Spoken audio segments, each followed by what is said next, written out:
My family served in the armed forces for 152 nonstop years. Our values are about America's values of sharing what the American experiment is. Now, Donald Trump, not the American people, because overwhelmingly the American people support Ukraine.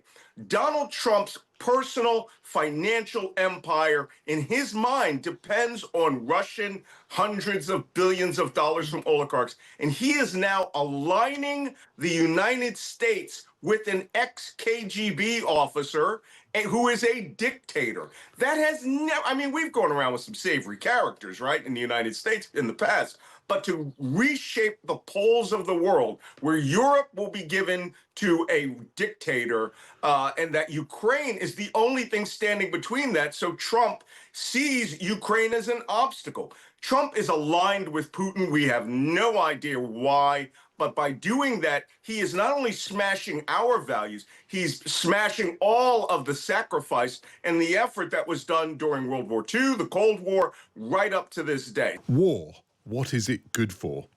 Well, it can defeat fascism and authoritarianism for a start, and it can resist the power grabs of tyrants. Peace is deeply desirable, but not always at the expense of freedom, liberty, and security from arbitrary government. These arguments are worth restating as Donald Trump pushes for a peace deal between Russia and Ukraine. He can, of course, get such a peace at the expense of surrender, granting Russia much of what it fought for. But if Zelensky resists this, then he's surely right to. Trump says Zelensky has no cards to play, and perhaps that's true if he no longer enjoys Western support, and particularly American support. But if that's the case, then it's one of the biggest foreign and defence calamities of the modern era. Let's drill into this with two expert guests. First, Dr. Neil Melvin, Director of International Security at the Royal United Services Institute. Dr. Melvin, thank you for joining me. Thanks, nice to be on.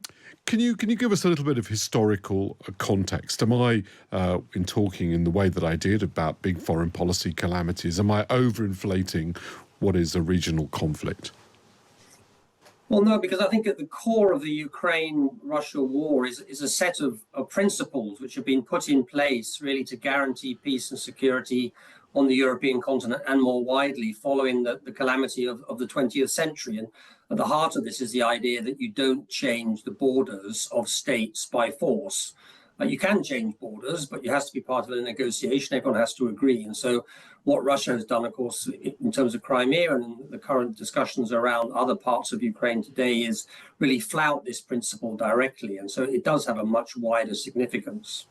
Was it ever possible that this war would end with Ukraine not merely defending itself against Russia's invasion, but retaining Crimea, which after all, several years had passed since Putin had taken that? Well, I mean, I think there was the hope following the initial failures of the Russian invasion. You recall the setbacks when they initially said they were going to take Kiev in just a few days, and that was a disaster. And then there was a quite successful Ukrainian counterattack that saw some of the Russian forces collapsing. So there's a feeling, I think, by the summer of 2023 that Ukraine had a chance to reclaim certainly some territory, and that this might even, in the wildest scenarios, sort of involve Crimea. But I think it was always going to be a stretch that Ukraine would be able to take back all of its lost territory through military force. In the end, it was just going to be a question, I think, of Ukraine getting itself in a strong enough position that Russia may have had to negotiate away that territory and return it to Ukraine. But I think we're very far from that at this moment. So is this just not just this Trump deal, condemn it though someone like me might do, isn't it just, accepting reality, and actually you could have a lot more war, a lot more people will die, and at the end you'd end up doing the same thing?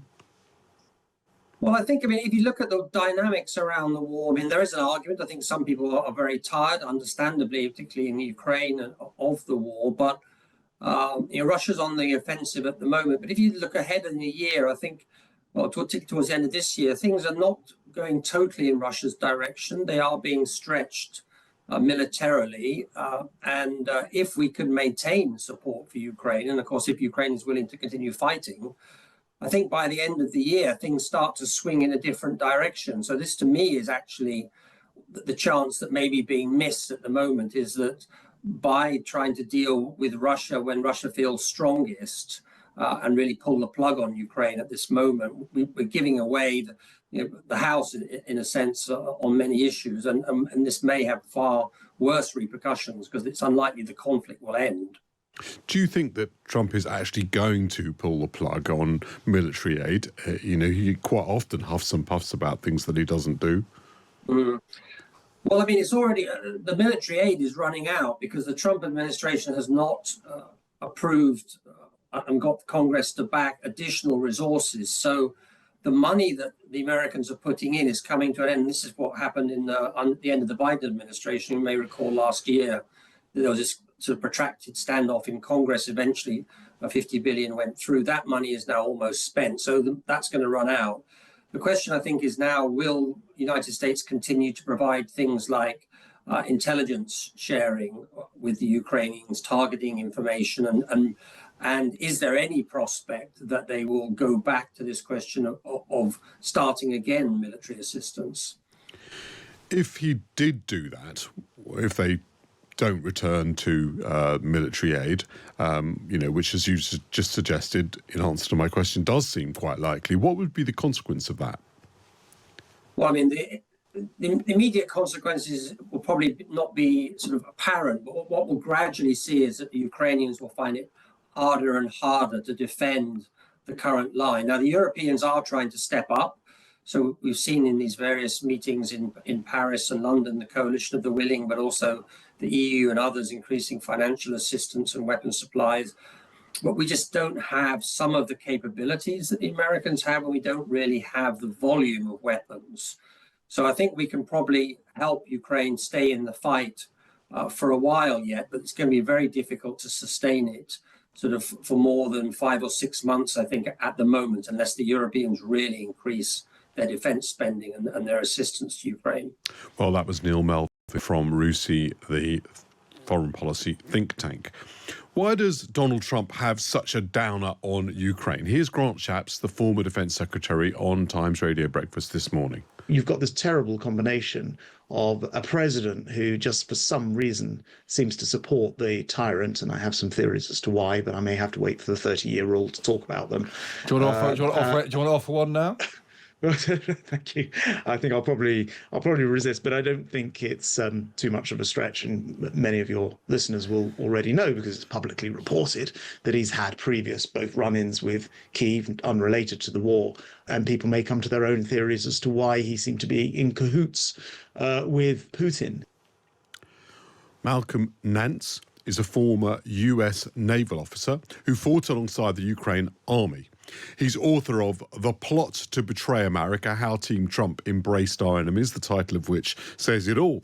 And he was the first to identify a Russian intelligence operation to elect Trump in 2016. So we've got the general gist of your view, Mr. Nance. Thank you for joining me.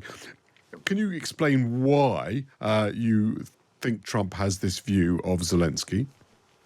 Well, first off, as the former minister said, there are things outside of Moscow itself that Donald Trump is very upset with President Zelensky over. Most notably that back in the run-up to the 2020 election, he and his henchman, Rudy Giuliani, tried to get Zelensky to go into a plot that would extort President Joe Biden, that would implicate President Joe Biden. When he didn't do that, Trump literally extorted him with the Javelin missiles that were allocated by Congress, which would 2022 would come to save Ukraine. He's very upset with Zelensky for not going along with this dirty trick to try to make Joe Biden and Hunter Biden the center of the 2020 campaign, and that he believes that caused the loss of his election. Put that aside, Donald Trump has had a relationship and has been under the watchful eye of the Soviet Union and the Russian intelligence services since 1977, when his first wife, Ivana, her father was the reporting element to the Czech intelligence agency, the STB, which worked for the KGB. They have a long dossier on Donald Trump. And when the human manipulator, Vladimir Putin, a former KGB officer, got into power, he saw that Trump was an easily manipulable person. You were in the US Navy in 2022. You fought alongside the Ukrainian army. Explain why you ended up. Well, actually, I'd retired from the U.S. Navy. I was actually the terrorism and intelligence analyst for a news channel, MSNBC and NBC News in the United States. And while I was in Ukraine in the month before the war, I was analyzing the Russian potential for operations. And by seeing what was happening, seeing the run-up to the invasion, it became very, very clear to me that Russia was going to invade the country. And I found a country of people who had Western values, American values, who were very Christian, who were adaptable and really wanted to join the West. And I saw these are the kind of allies America has been praying for since World War II, or created, in Western Europe. And so when the invasion came, I said, no, I'm going to join the International Legion, and I'm going to help this country uphold the Eastern Wall of democracy. And I still do to this. Well, let to me this day. put the counter case so that it doesn't go by default. I know that a lot of people sort of make these kind of veiled thoughts about what Donald Trump did or didn't receive from the Kremlin. But actually, it's quite logical why a United States president might take the view that there wasn't much in it for the United States. They're spending a lot of money on a conflict between two parts of the old Soviet Union in which the United States doesn't have much of a role. It's at the expense of their relationship with Russia, which is important in terms of their relationship with China.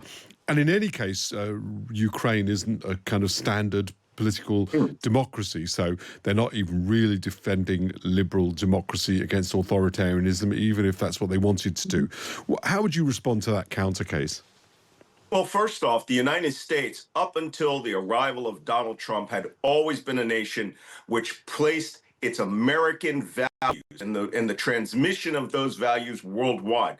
Listen, when we landed in Normandy in 1944 alongside the British, Canadians, and other allied forces, we didn't do that because we thought there might be a mineral deal in Silesia, or that we may be able to get parts of Poland to fund the American effort, or that we would ask for whales, right, in exchange for American support. That is not why we do these things. My family's served in the armed forces for 152 nonstop years.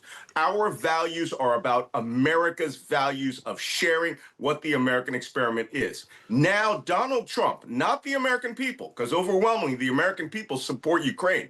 Donald Trump's personal financial empire, in his mind, depends on Russian hundreds of billions of dollars from oligarchs. And he is now aligning the United States with an ex-KGB officer who is a dictator. That has never, we've gone around with some savory characters, right, in the United States in the past. But to reshape the poles of the world, where Europe will be given to a dictator, and that Ukraine is the only thing standing between that. So Trump sees Ukraine as an obstacle. Trump is aligned with Putin. We have no idea why. But by doing that, he is not only smashing our values, he's smashing all of the sacrifice and the effort that was done during World War II, the Cold War, right up to this day. So anyone who says it's not in America's interest to support Ukraine, it's absolutely in America's interest to support Ukraine and to support Europe, not to surrender it